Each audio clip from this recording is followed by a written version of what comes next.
Hai Sobat Pemilih, apa kabar? Bertemu kembali di podcast kita kali ini melalui kanal YouTube KPU Kota Palangkaraya.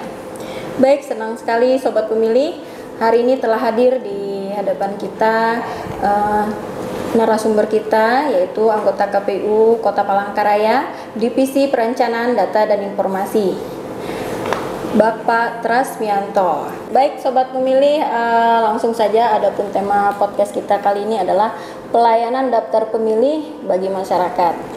Seperti yang kita ketahui, dalam praktik demokrasi, suara rakyat menjadi elemen dasar dalam pelaksanaan pemilihan umum ataupun pemilihan.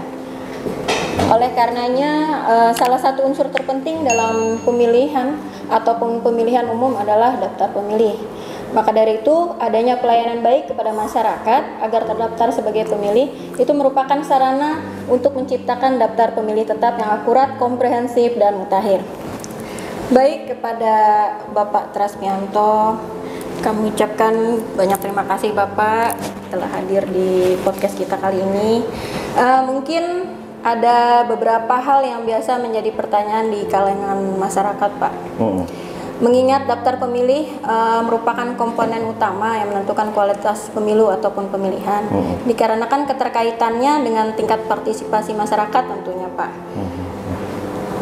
Dari ini mungkin Sobat Pemilih ingin mengetahui bagaimana KPU Kota Palangkaraya memberikan pelayanan kepada masyarakat agar terdaftar sebagai pemilih. Salah satunya dengan memberikan mendekatkan akses data pemilih itu ke masyarakat. Ya, misalnya dengan kita mendatangi sekolah-sekolah sebagai kelompok masyarakat yang kita anggap sebagai kantong pemilih baru.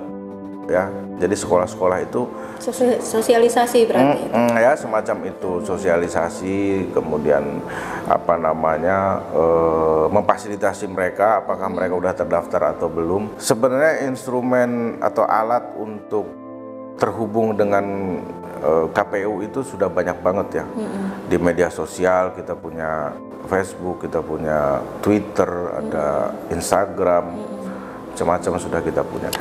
Tapi yang paling mudah sebenarnya, yang paling mudah diakses dan paling friendly, saya kira pakai aplikasi Lindungi Hakmu. Itu tersedia di Google Play Store. Nah, teman-teman pemilih bisa langsung download di Google Play Store. Kalau pakai Google, saya nggak tahu ya di iOS sudah ada atau belum. Tapi setahu saya di Google Play Store sudah ada. Nah, download itu, kemudian lakukan pengecekan NIK di aplikasi tersebut. Nah, nanti ada fitur-fiturnya. Kalau belum terdaftar, apa yang dilakukan atau harus pencet apa, itu ada. Oh, ada kalau fiturnya. Ada. Kalau sudah terdaftar, apakah sesuai dengan data identitas kependudukan kita atau tidak, itu juga ada fitur-fiturnya. Jadi saya sih lebih nyaranin ke aplikasi Lindungi Hakmu sih. Kalau menggunakan aplikasi itu lebih ini sih, lebih ideal. Berarti termasuk masyarakat yang mungkin dia ketika cek, oh aku belum terdaftar, atau suami atau istri atau keluarganya lain belum terdaftar, berarti langsung di aplikasi bisa diupdate langsung di situ. Dia bisa melakukan updating secara mandiri. Oh, langsung bisa. Di aplikasi itu. Oke, berarti melalui aplikasi itu kan tentunya memudahkan masyarakat, Pak. Iya, sangat memudahkan. Makanya saya bilang begini, persoalan data pemilih itu persoalan administratif. Jadi masyarakat juga mesti aktif, dan bukan hanya sekedar aktif, dia juga harus tertib secara administrasi. Nah, tertib secara administrasi itu ya salah satunya dia harus sudah punya KTP dong. Kalau udah 17 tahun, dia udah lakukan perekaman di kantor Dukcapil, dia punya KTP, nah itu kan tertib administrasi. Kemudian satu contoh lagi, tertib administrasi itu misalnya ini ada keluarga kita yang meninggal, ya kan. Idealnya administrasi yang harus diurus kan akta kematian. Nah, itu mestinya juga diurus ke dinas yang menangani itu, yaitu Dukcapil. Terus misalin lagi, ini contoh ya, dinamika data pemilih yang sangat dinamis banget. Orang bercerai misalnya, maka besar kemungkinan dia akan berpindah alamat. Ya nggak sih? Suami istri gitu, yang tadinya serumah gitu kan cerai. Nah, alamatnya kemungkinan besar akan berbeda. Nah, ini juga akan mempengaruhi database pemilih di kita, di kami, di KPU. Ya, nah, apa impactnya, apa dampaknya terhadap data pemilih yang sudah kita susun? Pertama, orang ini kalau dia masih di dalam satu kelurahan, mungkin ada kemungkinan dia masih bisa menjangkau TPS yang terdekat dengan alamatnya. Ya, walaupun saya tidak jamin, karena kelurahan juga kan banyak, kelurahan kan luas ya. Kalau di Palangkaraya kan dari ujung ke ujung tuh. Nah, sekarang kalau misalnya dia udah pindah alamat tetapi tidak mengupdate data administrasinya di KTP, maka pada saat pemungutan suara nanti, ya, dia ini akan terdaftar di TPS alamat lama dia, alamat yang di KTP. Nah, kalau ternyata dia udah pindah, misalnya alamatnya di Jalan Tingang deh gitu ya, alamat KTP-nya Jalan Tingang. Terus ternyata dia karena cerai tadi misalnya, pindahlah ke Jalan RT Amilono gitu ya, atau ke jalan atau ke Kelampangan deh. Maka yang akan terjadi di hari pemungutan suara, nama dia itu akan muncul di TPS sekitar Jalan Tingang. Karena basis data yang kita gunakan adalah alamat KTP yang terdaftar di data pemilih kita. Kecuali dia memperbaharui KTP. Iya, harus. Maka itu yang saya maksud, tertib secara administrasi. Karena sekali lagi basic penyusunan data pemilih itu sangat administratif. Ya, kita tidak bisa, oh Anda misalin KTP-nya di Jalan Tingang, tapi rumahnya udah di Jalan Kenari misalnya. Ada nggak Jalan Kenari di sini? Ada nggak ya? Ada nggak? Ada ya. Jalan rumah burung-burung kan. Udah di situ misalin, gitu kan. Ya kita tetap akan mengacu ke yang alamat KTP. Nah, sekarang melalui aplikasi itu pendaftaran pemilih secara online. Kalau untuk update data seperti yang tadi Bapak? Bisa di situ. Bisa. Di Lindungi Hakmu tuh dia bisa melakukan perubahan data loh. Dia bisa melakukan perubahan data. Saya sambil buka deh ya. Ada kok fitur-fiturnya, nanti teman-teman pemilih ya yang ada di Palangkaraya khususnya, coba deh browsing, nggak browsing sih, buka Google Play Store. Nah, di Google Play Store terus ketik saja Lindungi Hakmu, Lindungi Hakmu. Nah, itu akan muncul satu aplikasi. Kalau di saya mah udah terinstall sih, satu aplikasi yang di logonya logo KPU kayak begini. Jadi ada aplikasi Lindungi Hakmu, terus dibuka aja. Oke, jadi di dalam aplikasi itu tuh fiturnya banyak banget. Lengkap berarti Pak? Ada nih, saya baca ini, ada rekapitulasi data pemilih, daftar jadi pemilih. Nah, daftar jadi pemilih itu kalau belum terdaftar terus pengen jadi pemilih, terus lapor pemilih tidak bersyarat. Itu juga salah satu fitur yang sangat powerful ya di ini kita klik saja. Misalin Palangkaraya, saya masukin nik saya 6271030234. Tuh kan.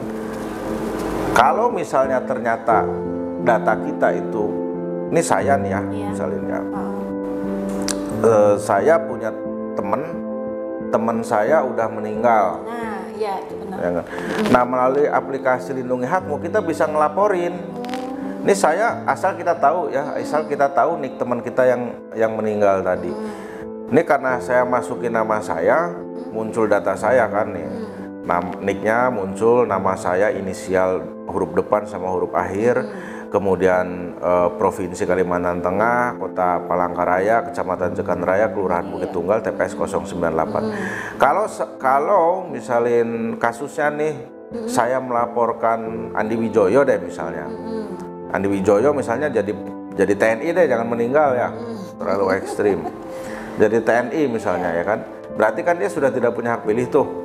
Maka saya akan melaporkan dia sebagai TMS, saya tinggal pencet lapor TMS. Nah, nanti akan ada lagi, aduh ini kalau saya pencet nanti saya jadi TMS, jangan-jangan kan.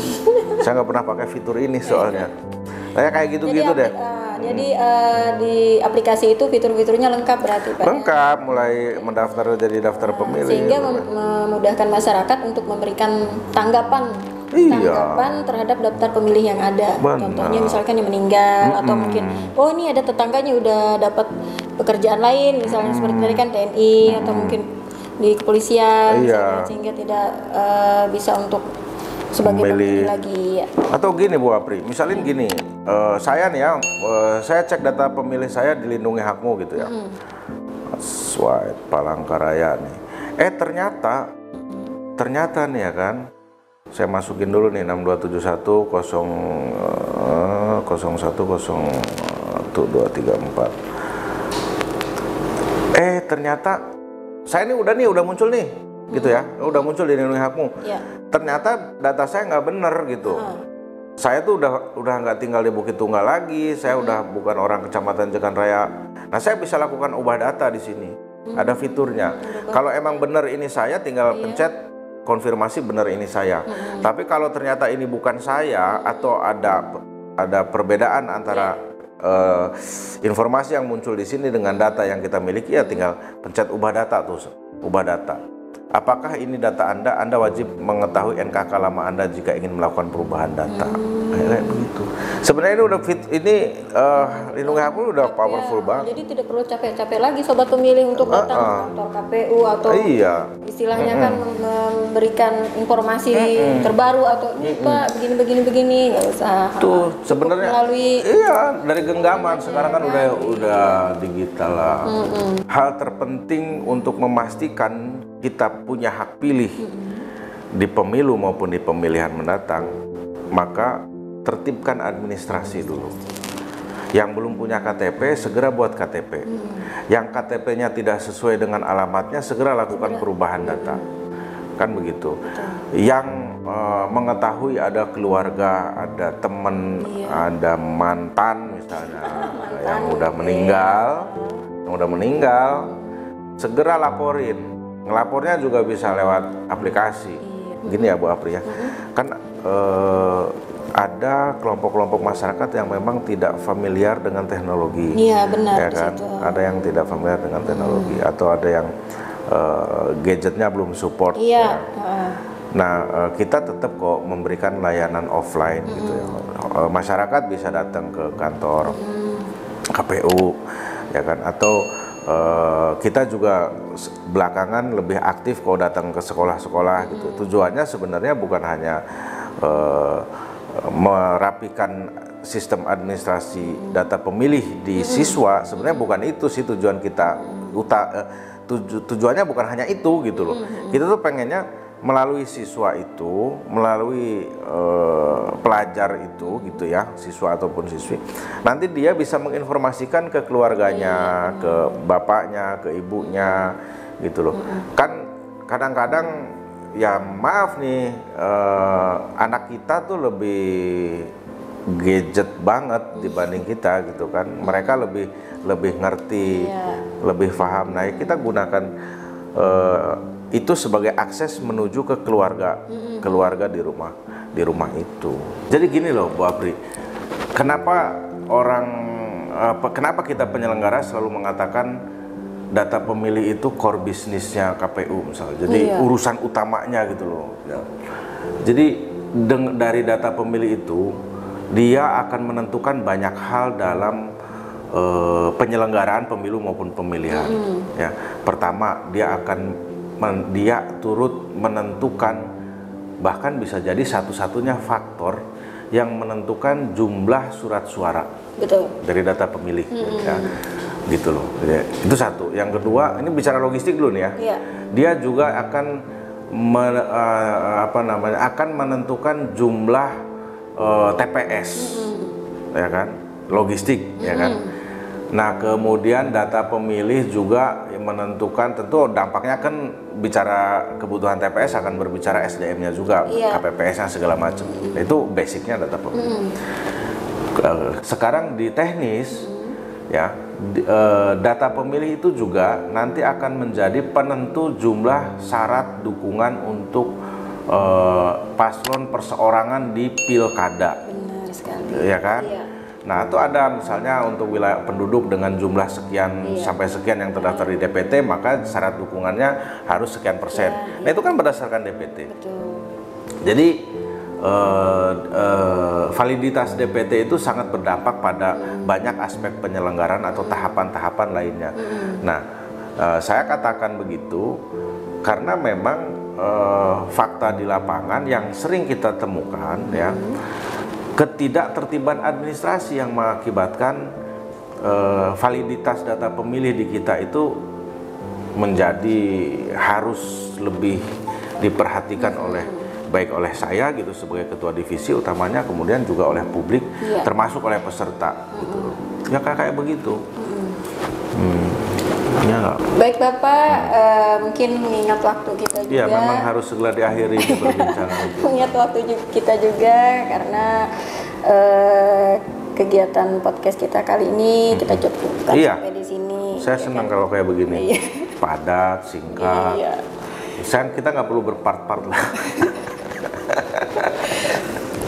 Mungkin sebelum kita mengakhiri kegiatan kita, Bapak, mungkin ada yang disampaikan kepada sobat pemilih kita, Pak. Teman-teman pemilih, saya berharap dengan adanya tayangan ini, teman-teman bisa lebih aware lagi dengan administrasi yang teman-teman miliki gitu ya. Mulai sekarang dicek lagi KTP-nya udah sesuai belum dengan alamat domisilinya, ya kan. Kemudian termasuk sampai ke RT RW-nya deh dicek gitu ya. Maksud saya di KTP itu udah sesuai belum dengan alamatnya. Satu, yang kedua dicek lagi di aplikasi Lindungi Hakmu, NIK-nya teman-teman itu sudah terdaftar atau belum di sana, atau sudah muncul atau belum. Kalau ternyata belum atau ada perubahan data, gunakan aplikasi Lindungi Hakmu sebagai sarana untuk memperbaikinya. Kira-kira begitu Bu Apri. Iya, terima kasih Bapak atas kehadirannya di podcast kami. Iya. Baik, melalui podcast kita kali ini dapat disimpulkan bahwa KPU memberikan pelayanan maksimal kepada masyarakat agar masyarakat terdaftar sebagai pemilih. Dan akurasi daftar pemilih itu bukan hanya menjadi tanggung jawab KPU, tetapi menjadi tanggung jawab bersama antara KPU, pemerintah, dan masyarakat. Baik Sobat Pemilih, demikianlah podcast kita kali ini, dan jangan lupa like, komen, dan subscribe di kanal YouTube kita KPU Kota Palangkaraya. KPU Kota Palangkaraya mewujudkan pemilih berdaulat, negara kuat. Baik, ya sudah. Baik, saya Karina Aprianti, mohon pamit undur diri. Sampai bertemu kembali di podcast lainnya. Wassalamualaikum warahmatullahi wabarakatuh. Waalaikumsalam. Terima kasih Bapak. Sama-sama. Terima kasih. Sampai ketemu. Ulang nih, sudah sampai ketemu lagi.